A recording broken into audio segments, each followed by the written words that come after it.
We talked quite a bit about experiential learning, and this learning cycle was derived by David Kolb around about 1964, and I think it's still valid today.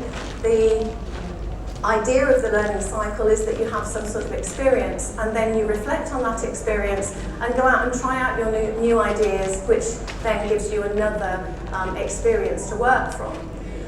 And the facilitators quite often set up experiences, so they might stage something, but there are also free experiences that people can take part in as well. And I think the more I do this, the more I realise that those free experiences are the ones that maybe have more benefit than the staged experiences.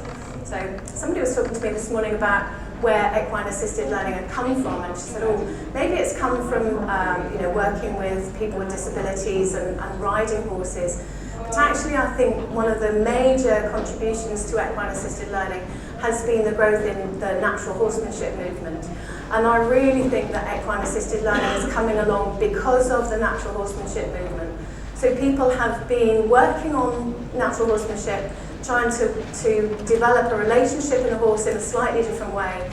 And in order to make that connection with the horse, they've had to make huge changes in themselves and then realise that those changes might be beneficial for other people too. So I think that's probably where it's all coming from.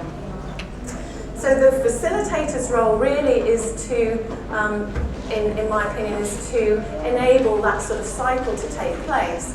And that's not necessarily meaning that at the end of a session or through the session you're saying to somebody, and how did you feel about that, which sounds really staged, or, and how does that impact on your normal life, which also sounds really staged.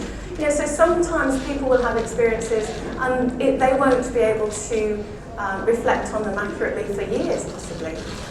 People come along to some training sometimes and they say, 6 years ago this happened to me, and it's in that training process that they're able to reflect on and make sense of an experience that happened to them years ago.